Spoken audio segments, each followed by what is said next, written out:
Jason Pike, inspirational story. Had some issues as a child, had a bone disease. He had a learning disability. He had to repeat the first grade, decides to join the military in between junior and senior year in high school, joins the National Guard, ends up going to, enlisting and going to community college and getting an education, but enlists completely into the military, has 3 tours in Korea, 1 in Afghanistan, but a series of events occur during his time in the military that is just you have to hear it.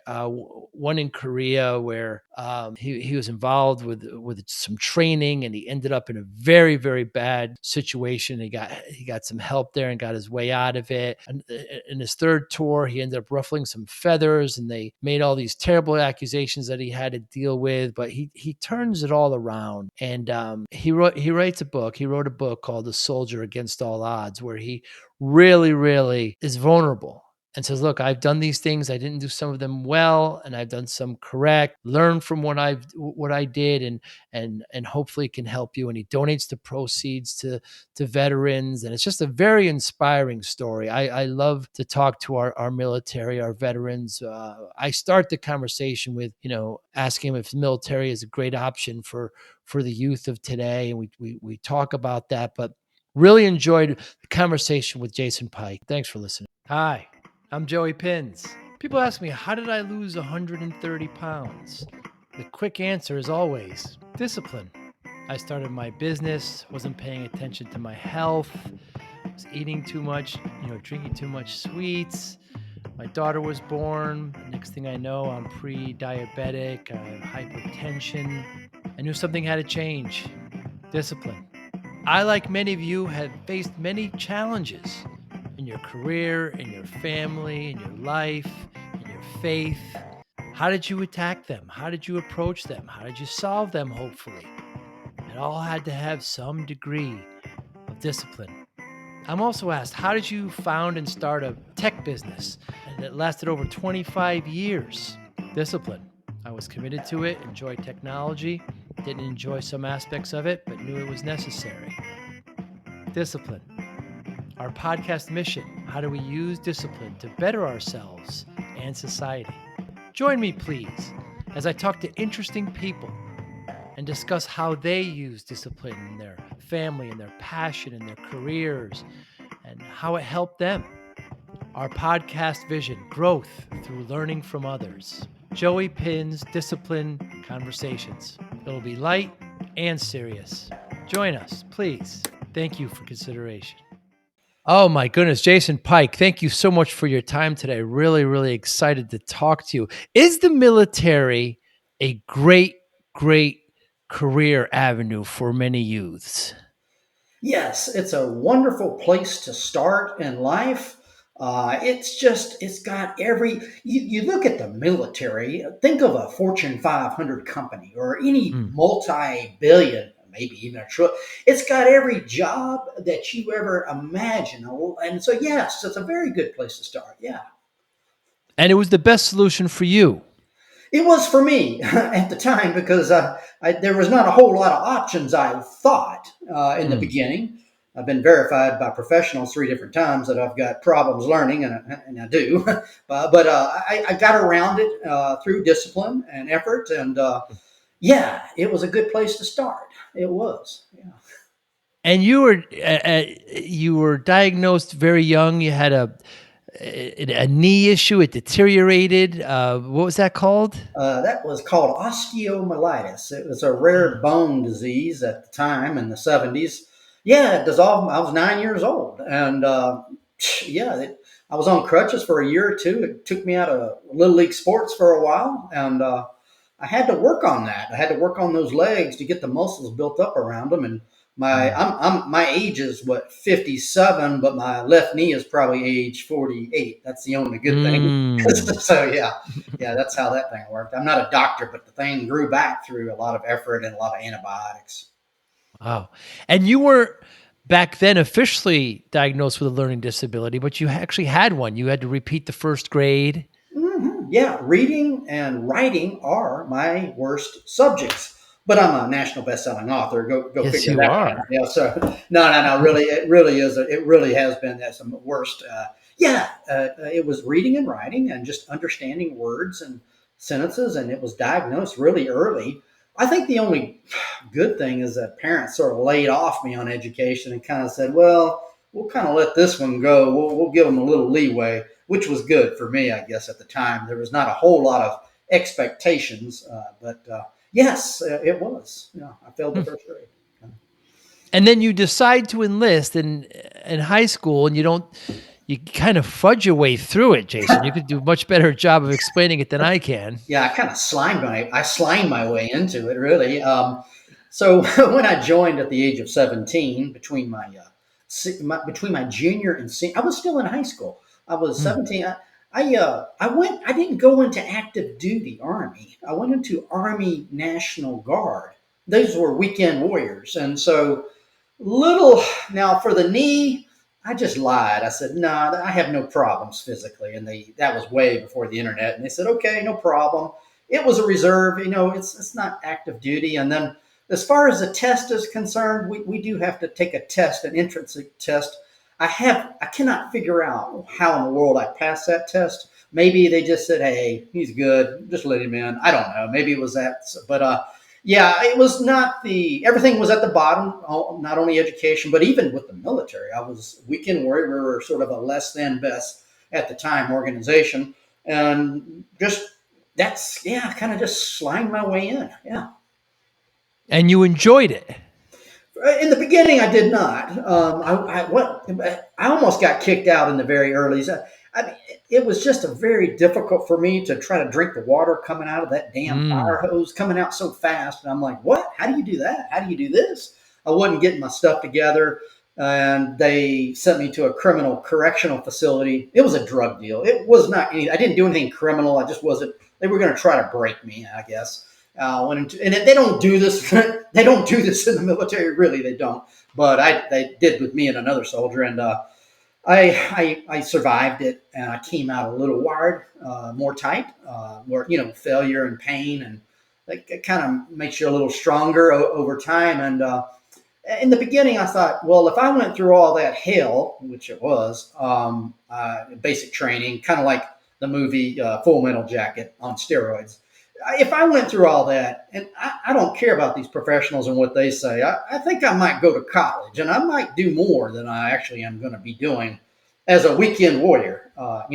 So yeah, that was kind of how I was thinking in the early ages. Yeah. It's amazing how they tried to break you like that. I mean, did it end up working? Well, they took the sorriest privates out of about 40. Me and another one were the worst ones.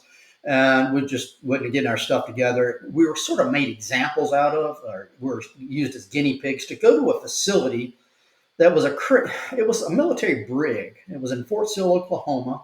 And what they did is they ran us through a gauntlet of just hell, obstacle courses, making big rocks into small rocks. It was a different level of hell than just normal basic training to Wow. see what one guy broke. I stayed in, but even more importantly than that, what they did is we were all broken and torn up and looking like hell when we came out, and Mm. it was only 4 hours. And the drill sergeant told the platoon to go take a look at these guys and just to try to straighten up the entire platoon with the worst soldiers. And no, that does not happen in the military. That was just a very weird thing that happened, and because I've tried to get, but no, a criminal correctional facility is supposed to be for criminals in the military to go there and get processed out, or go to Fort Leavenworth, which is the big prison that we Mm. have. But no, that's kind of I came out of. I was like, wow, I couldn't explain it at the time. I thought, wow, if I can do this, I can do about most things. That's kind of how Mm. my attitude was at the time coming out of there. Yeah. Jason, in retrospect, are you glad you went through that? Did it help in the long term? Yeah, I think it did. It was sort of a come to Jesus type of thing. Mm. Kind of, you get to the worst point in your life, and you just like almost feel like you're going to break, and then you survive it, and then you don't know how the hell you made it. So through Mm. sheer effort and help and determination, and with other people's And then, yeah, I think it was a pretty, that was kind of set me up. It didn't like solve everything, but it set me up as far as, I could probably do about anything mentally on a mental part. Yeah. Hmm. And so you go into a community college, Yes, so I started in a junior college, or junior what I college. did, and so Hmm. there's no way my SAT. I guarantee you my entrance exams to my SAT scores are worse than all your viewers. I can pretty much assure you that. But yeah, I went into a community college. They would take anyone, lame, lazy, or crazy, doesn't matter. And I went in there and started from the bottom, English, and well, still wasn't good at English, and all the very basics that I should have had in high school, and just kind of worked my way up, and then gained confidence academically, and then transferred into Clemson University. And Oh, I went to ROTC, a Reserve Officer Training Corps. I actually got a scholarship there, built up my confidence, and kind of went on from there. I was still in the reserves, and then I eventually later on went on active duty, went full time. Yeah.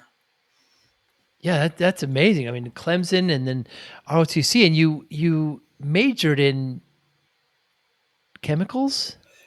What I did was I majored in agriculture education. It was an Yeah. education degree, not engineering degree, and I was on the Mm. 5 year plan. And I went slower through it, and so I went in. I was from a farming, a rural background, and so I thought I might be in agriculture. I had one foot in the military and one foot in agriculture. It was the sciences. I was pretty good in biology. I understood the cycle of life and things of that nature and things of that nature. So I went into that, and I eventually I eventually got, when you say chemical, I went into the chemical corps initially as a Mm. commissioned officer, and that's when they branched me into that as a chemical defense officer.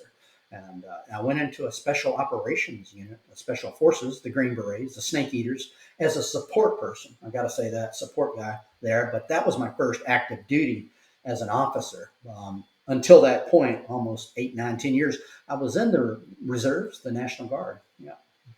Wow. I mean, but Jason, that's not an easy path. I mean, it's very difficult. I mean, you're It talking was, about yeah. I mean, so difficult to me. I felt, coming from where I came from, I felt blessed going through and just going into college and just mm, surviving college, because I was walking in a, I was walking in a path where I was not supposed to succeed at, and where I wasn't really supposed to be at, according to the experts, but I was doing it. It was kind of, it's like a man walking naked into the forest. We're not supposed to be mm. there and belong there, but that's kind of how I felt at that time. And I said, wow, I'm surviving. I'm actually thriving a little bit. Still getting in trouble, but I'm still doing okay. And yeah, and I pretty much took it from there and built up a pretty good amount of self confidence doing that. Yeah. Hmm. And you also at this point got recognized. You did a lot of drops, parachute drops. Oh yeah, jumping out of perfectly good airplane. Yeah, so yeah, I jumped out of a, yeah. So that was I would rather jump out of a perfectly good airplane than go to try to attain a college degree. But Mm. no, that's and yeah, I enjoyed that very much. I went down to Fort Benning, Georgia, did my airborne training there as a ROTC cadet. They called us cadets, but we were cadets. And then I eventually I went into I went into Special Forces, which is an airborne unit, and jumped even more out of helicopter, out of just various aircrafts. And yeah, so that was fun for me. I enjoyed that a lot. Yeah. And then eventually you get transferred to Korea. You end up doing 3 there, but your first time in Korea. Yes, I went to Korea on a tour. So what I had is I got out everything. So they told me I couldn't bring. I always wanted to get into medical support, or the Army Medical Department. I branch transferred out of chemical and went into Medical Service Corps. They told me I couldn't do it, but I did it anyway, and it Mm. took about 2 inches of paperwork. But I learned how to go through the bureaucratic morass of the military a bit. And yes, first tour was Korea. I served 9 years overseas in 5 different countries. But yeah, I went in Korea, and Korean food became my favorite food. Matter of fact, I just had Korean lunch today. So yeah, that stuck with me for a good bit because I had a lot of tours over in Korea. Do you make your own kimchi? Oh no, no. So the great kimchi, the good kimchi, you're not going to find it at a supermarket. You got to go to a Right. Korean market. Yeah. Maybe most, yeah. So that stuff you buy out of the supermarket is not the good stuff. The good stuff is Right. what the ajima. The ajima makes this good stuff, usually homemade stuff. So that's going to be a specialized Korean market. So can you describe to what it was like to be in the DMZ zone there between North and South Korea? It's kind of a desolate no man's land zone. At that time, they had loudspeakers saying, "Please come to us. We're the land of the milk and honey." And there's these loudspeakers that go across trying to talk to everybody. And it was a zone where you could just feel the tension there. We call it the speed bump in the road because Wow. if they did attack South Korea, Americans up there, we would just get rolled over and they would just come through. Eventually, we would win, but we were a speed. We would be considered a speed bump there. I Yeah, see. it was a place that was more high tension, and that was only 30 miles north of Seoul. Right. So yeah, it was just a yeah. I could see over into North Korea, and there was like they're fake. It just looks weird. What I'm saying, it just looks strange. It doesn't look like it's it just looks desolate. Yeah. So North Korea would have propaganda over the speakers trying to invite the South Koreans to come to North to Korea.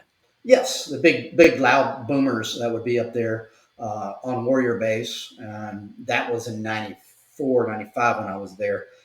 Yeah, at that time I remember that because I had to do land navigation, do some exercises up there, and you could just continually hear the propaganda over and over, just going all the time. Yeah. Wow. And then would you ever see anybody defect from North to the South? Yes, that was pretty interesting to see. So they would sometimes they would go through China and come back to South Korea. Of Ah, course, they didn't speak English, but we would talk through them through interpreters, and they just told us about the horror stories there. And matter of fact, they were sort of looked down upon among the South Koreans because they came out of a different, there was a xenophobic, there was kind of a ostracization, kind of a racism towards them just because they hmm. looked different, they acted different, their language was different, even though they were Korean. I don't know, I could see a difference between the South Koreans and the North Koreans. Yeah, and there You was could see not a many fit. of them. Yeah, yeah. I'm sorry? And there was not many of them. There was just a few that made it out. Made it out. They were, Right. they were. The only thing they missed, they missed. They did. So when a North Korean comes out of South Korea, so we can drive our cars or walk to another county or ride our bikes. They don't have that freedom of thought. I mean, can I go to the bathroom right now? Well, yes, you can. Everything is they. So they don't have a freedom of thought. They have to learn that, and they can't adapt that well because their minds have been frozen in time, and Wow. everything's so they are looked at among the South Koreans as a little different. Apparently, that they are because they were just brought up in such a wicked regime there, and a lot of them, if they're lucky, get menial work. They don't.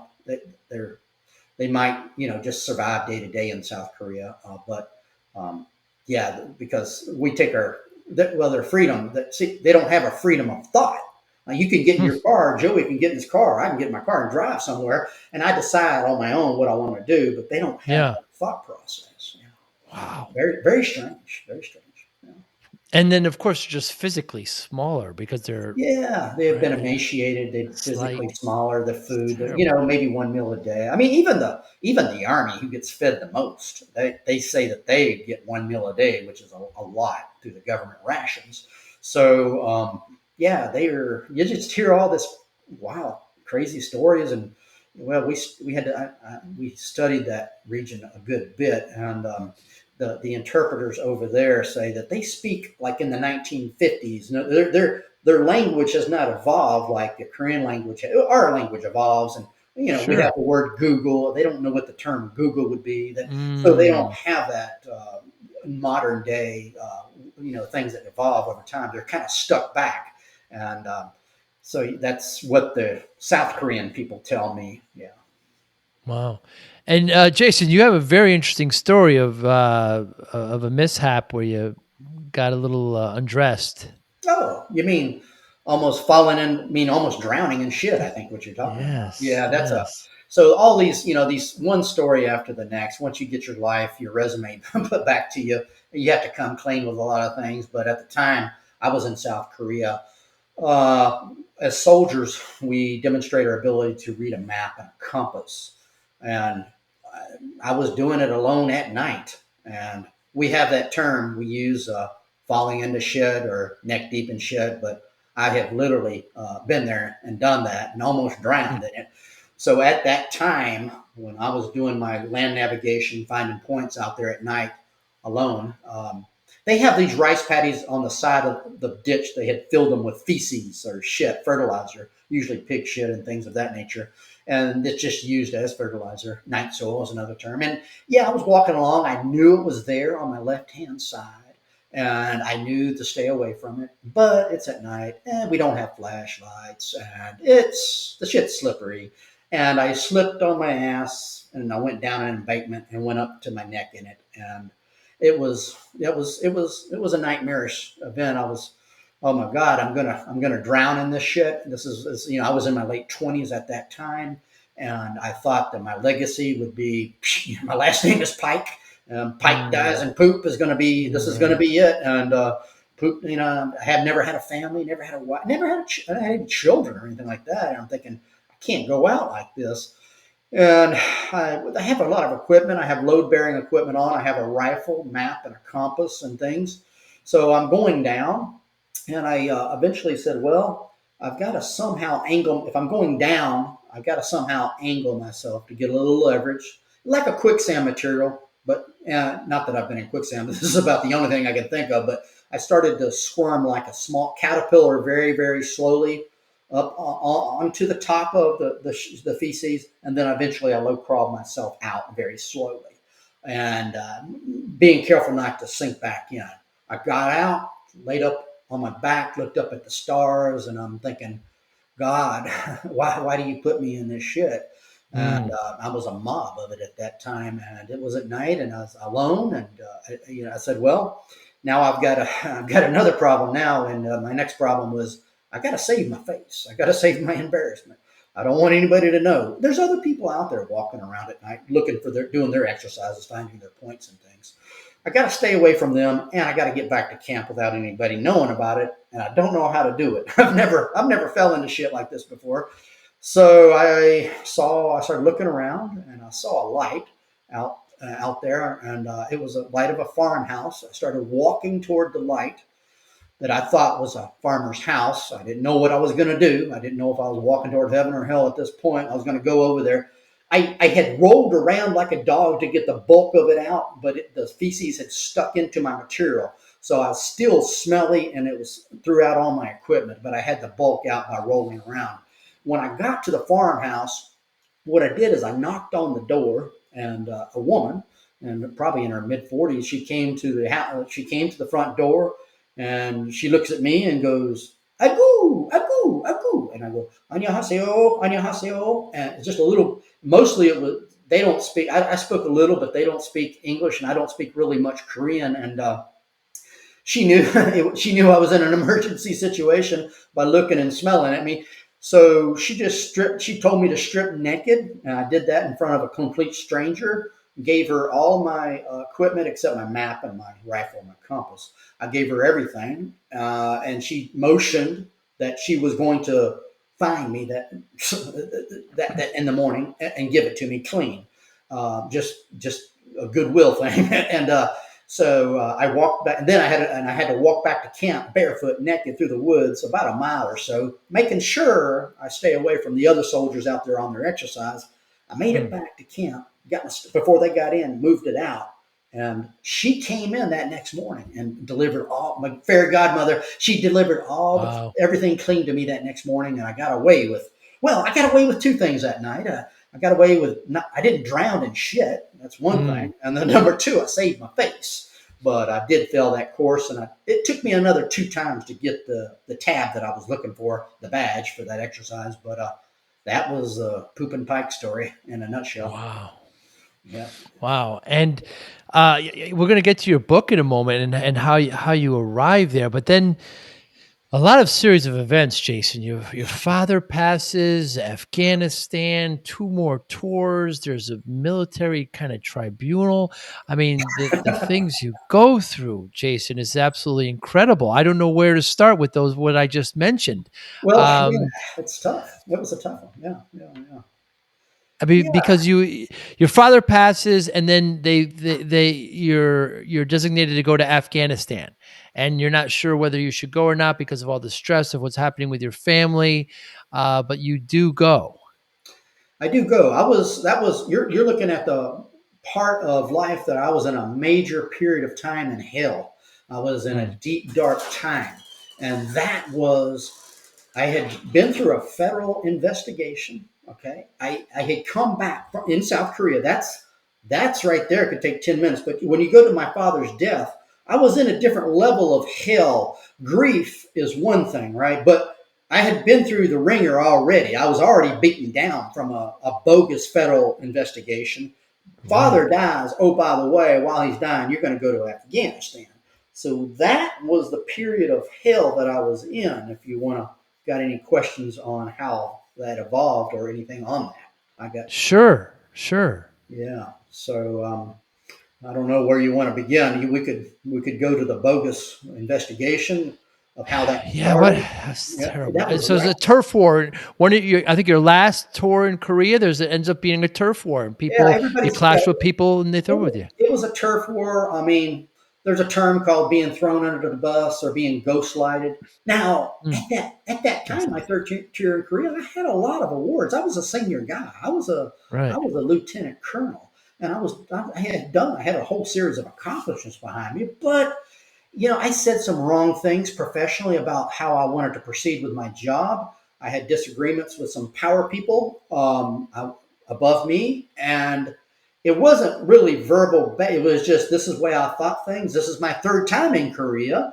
I was no stranger to Korea, and it was only a small peninsula. I mean, I kind of, but Mm, that's the hindsight. I mean, that's just what happened, and I didn't know that they were going to take it to such a level. So when you're a senior person in the government or the military, I don't know, maybe even civilian, you've got to have some weird charges thrown at you to move you. You're not going to get fired. You can get a bad evaluation, but they ain't going to. They're not going to really. You're going to stay in. So I went through a whole series of events in that tour, and it wasn't only a federal. Once there was false charges of me being a pedophile there that went around. That wasn't an investigation. That was a rumor started from a senior person that I was a pedophile. Jesus.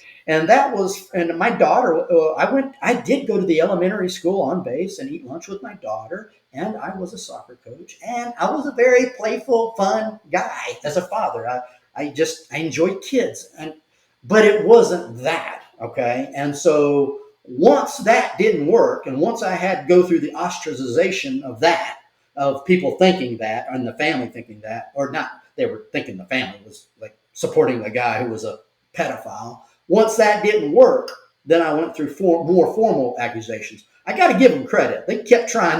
They kept trying to get rid of me. I give them that credit. They tried different angles to do it.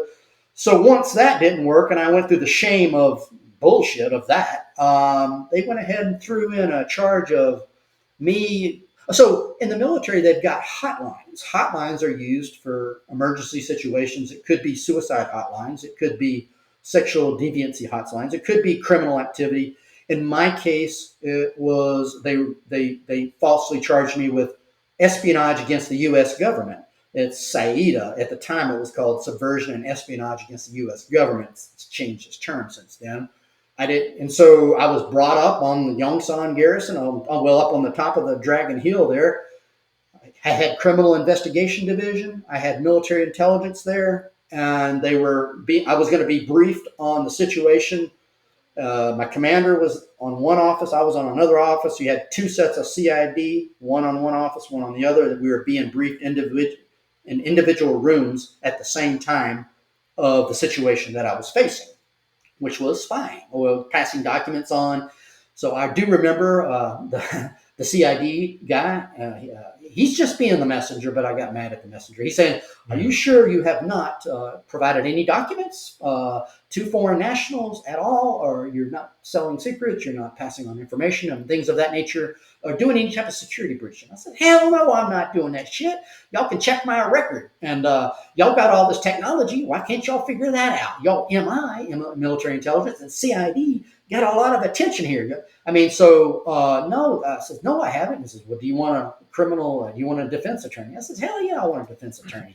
And they said, well, this is what you're facing. And long story short, I walked out of there just totally blindsided. I was like, Of course. I knew, so I'd already been under rumors of being a pedophile.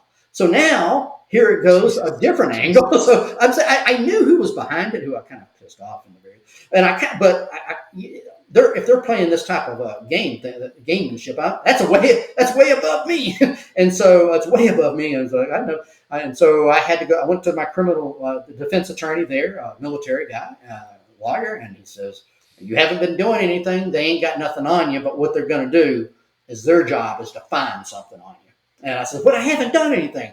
He says, "Well, they're gonna be checking you out, and they're gonna be looking." He says, just keep watch your back, and computer crashes, people following me around with boom cameras off posts, weird phone calls trying to get me, trying to trip me and confuse me, things of that nature, playing games at a different level that I've never seen before. And so again, I think the only way I can explain it is if you've got a senior person, you just can stir up shit.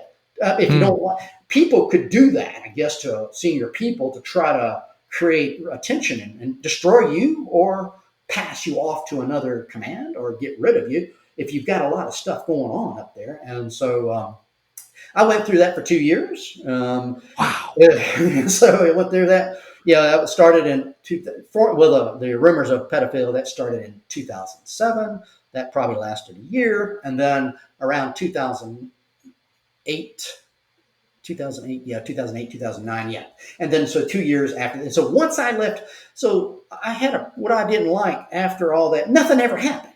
That's what pissed. Like no one says that they were sorry and this was a false charge or a false investigation. So what happened? They're just doing their job at the under end of that hotline to try to follow up through things because at the time that's just their job. There's a follow up through accusations, and I'm sure those accusations came from some senior people. If it was from someone that was just so they're just doing their and so I went through the ringer on that, and my family went through the ringer on that, and of just stupid stuff, and it damaged me. My name was mud at the time. There's no doubt about it.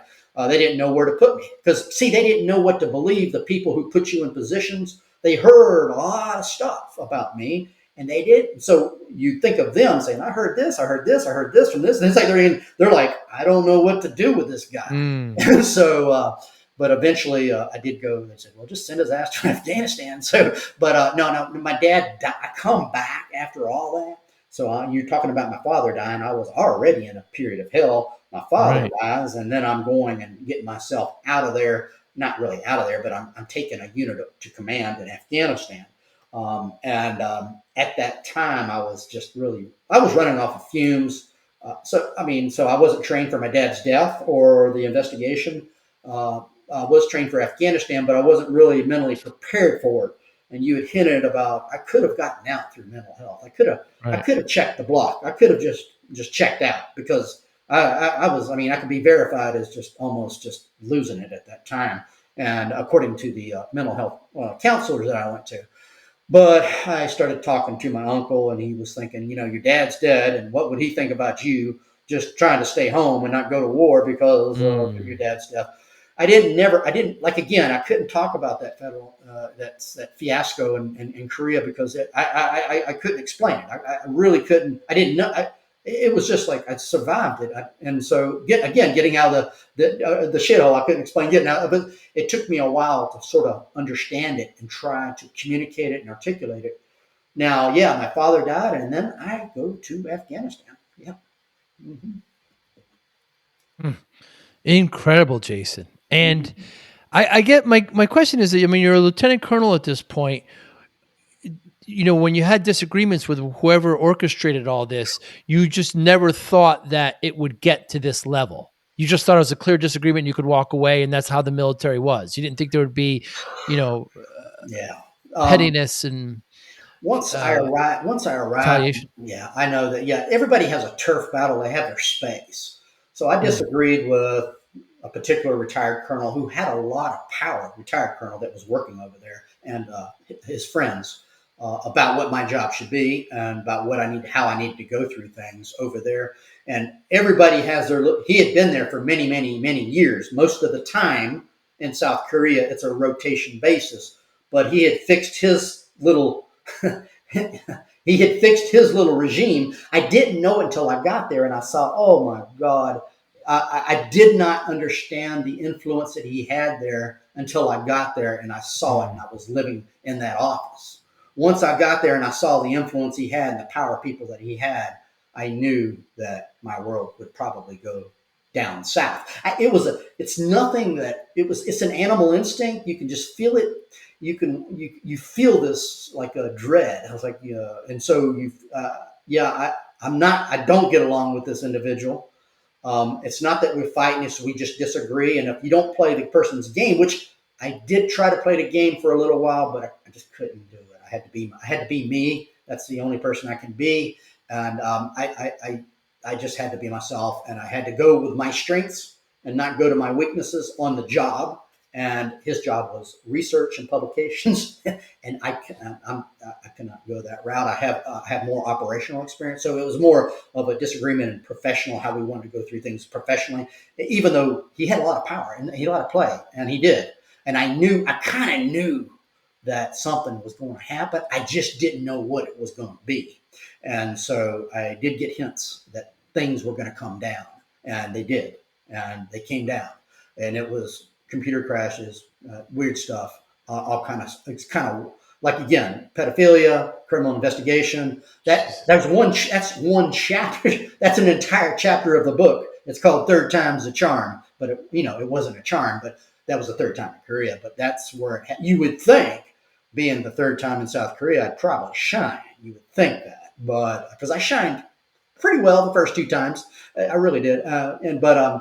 But that time, I came out of there just totally hosed.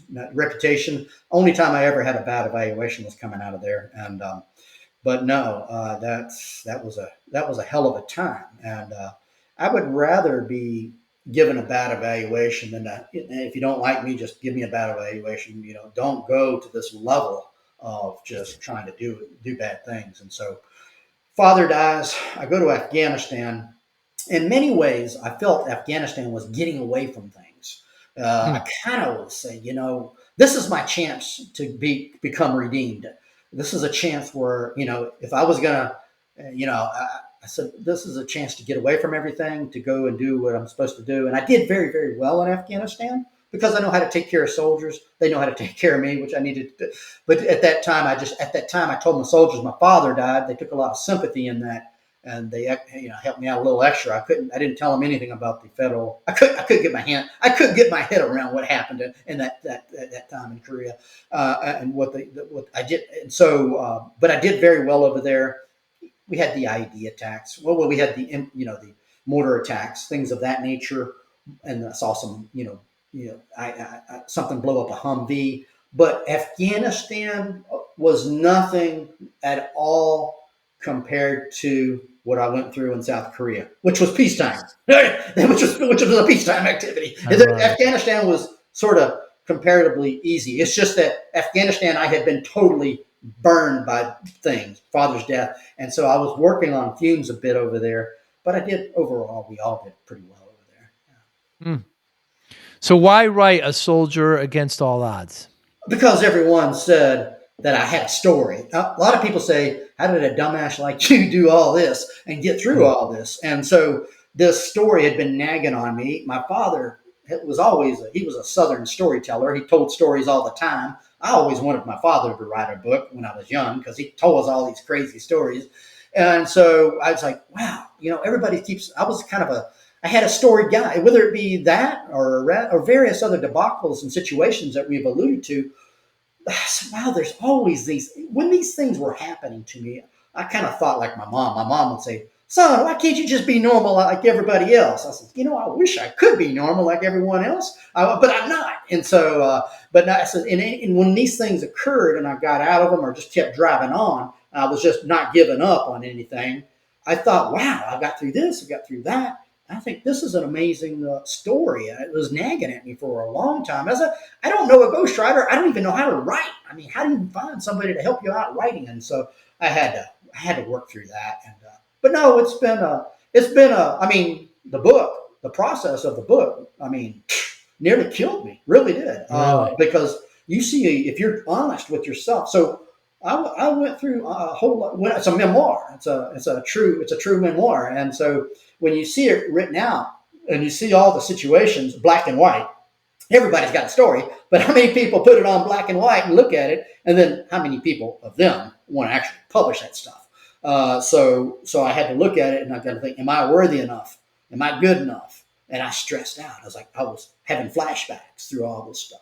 And I'm thinking, wow. But it was also a cathartic period. I got over a few things. I worked through a lot of things on that. And I thought, well, I could probably help other people, but I've got to get a book out. I've got to get a story out and put it out Mm. on paper. And that's kind of why I did it in a long phrase there. So, yeah.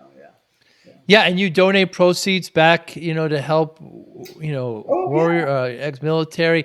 Did you get pushback from anybody in the military about, because perhaps it doesn't shine the best light on some individuals in the military?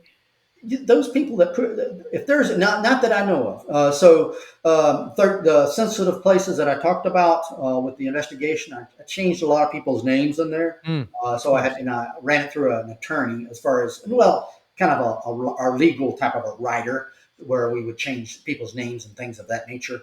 Statute of limitations. There's a period of time that's involved. So, but no, I think I have not had any pushback that I know of. A lot of my soldiers that have worked with me are there on the reviews, on the Amazon reviews, telling me Mm. good stuff, great thing, wonderful, wonderful, wonderful. Um, you know, if you go, this is the bravest, really. I mean, jumping out of airplanes. This is much more. Doing this is much more harder than jumping out of airplanes or helicopters or going to Afghanistan. I really believe that Mm. because Really? your vulnerability. It's like Mm. it's like your family, your friends. Well, you think your friends are going to be your friends if they're real friends. They're going to be your friends. Your family, your real family members are going to be your real family members. And for the most part, 90% of that's been true. I do know I've pissed off a few people in my own family, but hey, you got to go, you got to understand who's who and who's what. And if you've got a story to help others out, then you go ahead and you do it. And that's what I did. So. What are you hoping the reader takes away from reading your book? Survival, Yeah. never giving up. But it's that old, but it's inspiration. Like no matter what phase, I don't whether you're going through a divorce or whatever phase of life you're in, you're going to see someone he's pretty bad off, and they maybe take some hope out of it and take some inspiration out of it. A lot of humor. I've written this a little different. I mean, I don't know how many senior people in the military are going to tell you how many screw ups they've had in life and be Right. honest about it. And so Right. you'll see someone who's a humble guy coming across with a little bit of a Southern language. It's raw, it's out there. And so I think you'll get some humor out of it as well, especially if you're kind of familiar with how the Southern culture is. And yeah, that's kind of how I was hoping someone to take something away from it. It's not written really. I did the audio book as well, so it's Yes, in you did. it's on my own Yeah. voice. So I'm the horse's mouth. You'll feel the authenticity of it, and of course I'm the author. So yeah, I think it's set up a little differently than most a lot of memoirs are. I didn't go out there and kill all the enemy and was a huge Right. hero. I'm kind of an Right. unheroic character, so I kind of come across it that way. Yeah. You're honest and you're humble and you're vulnerable, and it's written that way, and it's very enlightening and it's very inspiring as well, Jason, because again, like you say, you're not I don't know, Batman. You're not some superhero that just saves the day all the time. You actually, have some faults, but here's how I turned it around. Here's how I try to help people with it. Here's how I learn from that and move on. And perhaps you, the reader, can learn from that. You did a very, very good job with it. I really enjoyed it. So, I started my business back in the 90s, Jason, and, I wasn't paying attention to myself. And you had some actual struggles you talk about, by the way, with eating and, paying attention to your physical self. And I gained a lot of weight, and the doctor said to me, you're not going to see your daughter graduate. I was up to 340 pounds, and you're not going to see your daughter graduate unless you lose the weight. That's all I needed to hear. You're a father as well. And then I lost 130 pounds over the next year and a half. People always ask me how I did it, like it's some secret, and I just say discipline. With your incredible background, how did discipline play a role as a child and where it is now through all the military? Well, I think when you hit that block, we all have a block that we hit where it's like I Mm, can't get up and I can't keep eating this stuff or I can't do 10 push-ups. You've got to keep going. What I'm saying is when it gets real hard, and that's where you've got to break through. Think of that as a gate, and you just you hit and you hit and you hit. Eventually, the gate breaks. It's hard. It's hard to get hit, but it's hard to hit the gate, and you'll eventually break through that and go to another level. And it's persistence. I think discipline is a lot of persistence where you just keep doing the same thing over and over. Now you're thinking, well, you know what? You might complain, well, I've only got 1 inch. I only got this little bit success. Or you focus on that success. And if you drop back, you get focus on you just did that. And then you inch, little small steps. And that's how mentally you go through that discipline and perseverance. Yeah. yeah, very, very true. And did your view on discipline change when you entered the military? And like, you were in National Guard for and then you went into the actual active duty. I mean, was discipline really forced upon you? Did it take a big turn even when you were kind of broken down at that one? I don't want to say camp, but that one area there. I mean, was it broken into you? It was broken into me in the initial stages where I went through Mm, at 17 years old. That was really where I went through a huge initiation period where they strip you down and build you back up. yeah. So my discipline stayed with me for the most part, really. Huh. And whether it be getting up and running every day, physical fitness, I mean, walking, whatever it might take, that stayed with me. And even with the educational, having to go through the educational barriers, I went through that piece by piece. I said, well, how do I do the baby steps? I'm going to have to start at the bottom at a junior college. How do I? Well, I got a tape called Where There's a Will, There's an A, and I have a whole chapter on. And I just went to the library. I found out what works for me, and I did it. I just Mm. well, okay. I got to be alone. I got to be quiet. I got to use a recorder. I got to focus. I got to stay longer. And I said, let's just do that. Let's just keep doing it. I can look at this stuff. I can get a tutor. You can get tutors to help you. You can get various other people to help you out, whatever it takes. And I just went through that step by step, and I gained on that success. Well, I'm still in junior college, and I haven't, and so, but I haven't. I've only got through algebra one. Everybody else is Mm. in calculus. Well, I said, well, I got through algebra. You got to look at your bases where you went through. You can't come. It's hard not to compare yours. I can't come all these other geniuses. So you just compare yourself to your improvement of what you're doing, and not all these other people out there. So yeah, that's how I Hmm. did it. You know? Fascinating viewpoint on that. Justin Pike, what motivates you? Oh, I get up in the morning, have a cup of coffee, and I'm wired pretty well. And yeah, getting up, this book of inspiration, and doing these podcasts. These podcasts to me seem much easier than writing the book. For just Ah, it's more of like a unleashing. It's like a your therapy in a way, and so that's much better. And I get better and better at it. Right now, the book has been amazing. If I died tomorrow, I'd be, oh, I got my book out. I would be there. mm, I'm in the ICU. I'm dying. Oh, my book's out there. That's how happy I am about the book. Right now, we're looking at another book, not as wild and crazy as this book, which is it's going to be more of how veterans can go through the process to get their benefits, and more of a self help guide. But mm. but yeah, that's kind of the that is that's kind of Now, I just got, this morning, I just learned something I knew. It was like, I can walk, if I got a book that's easy to read, I really do well walking and reading at the same time. I live out in, Really? yeah. So when I'm moving, I can understand things much better. If I can just walk or get up somewhere and just read at the same time, and I can keep my side of my eye on the side of the road. There's not a lot of traffic where I'm at. Maybe it's Sure. and that's like, wow, I can read and walk much better than just sitting down and reading. But no. That's kind of what gets me motivated. I love to get up in the mornings and hear the birds chirping, and then get a little physical fitness out there. Yeah, yeah. And how do you measure success? Success again, it's where you were started at and how you got to another point in life.